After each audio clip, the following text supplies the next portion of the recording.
Aloha. I'm Leela Hubbard of Nakoa Ikaika. And it's appropriate that I'm here because over 60 years ago I was at the dedication of this heiau.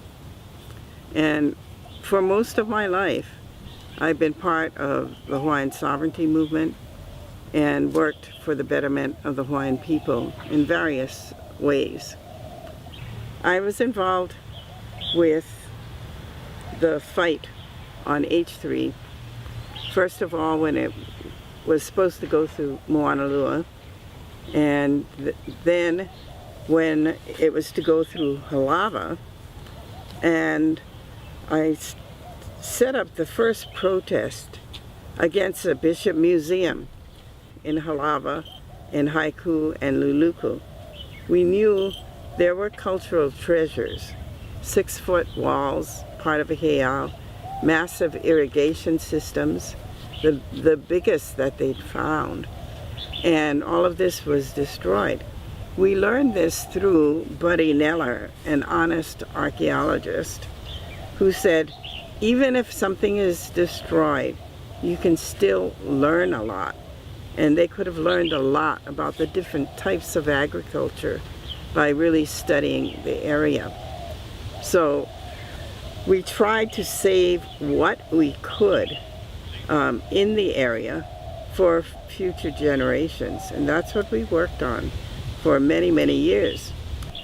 I held a sign with a policeman as the trucks barreled by and the dust flew to say, "Save Kukueokani," and it wasn't.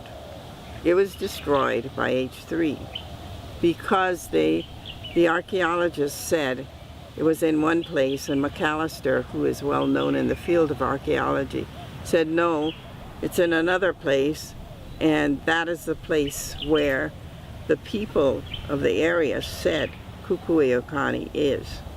Kukueokani is a major heiau.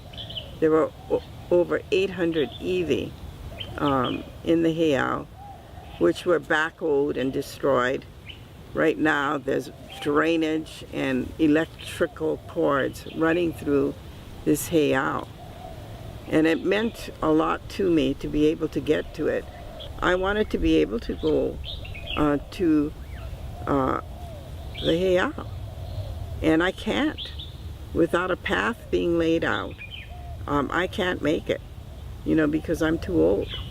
And there are other people, other elders, kupuna, who would like to go, and we're being stopped. So I think that's a dire adverse effect.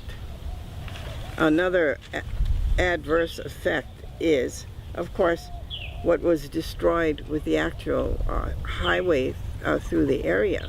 So all the money was being drained from this project. And we have money left, yes, but we had bigger visions than what are now on paper.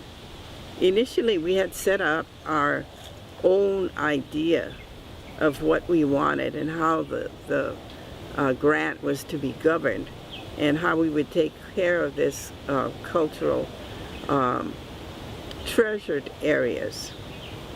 I suppose one of the positive things from the Halawa Luluku grant is the expansion of cultural knowledge, because Mahilani Cipher is really doing a fabulous job of spreading knowledge about Kaneohe and that area, and really building support in the community. So I think that's great. If you can come up with a project that is really going to increase the economy here and give steady work to our local people, then marvelous. But otherwise, I'm pretty skeptical, because I really thought this was more or less an 11 million pacification of the Hawaiian people, and a farce, because we couldn't move forward. The disaster of H3 happened because a major federal law was ignored undermined and deliberately misinterpreted. H3 was exempted from this national law, which would have preserved our natural and cultural treasures.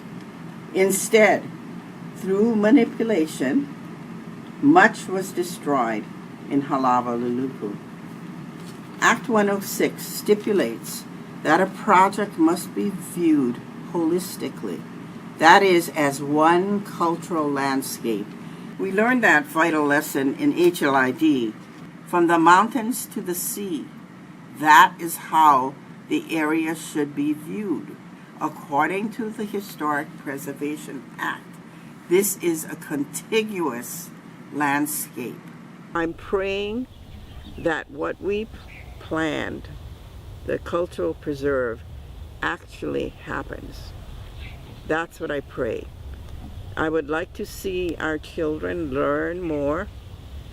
I would like to see a formal curriculum set up so that we're teaching our children properly. I would like to see some of our customs and traditions carried on through education of our children and even our elders. We were put down. Our language was squelched. And now we are revitalized. And this, I think, is exciting. And if Halawa-Luluku and Haiku can work into this, then I think we've accomplished something great.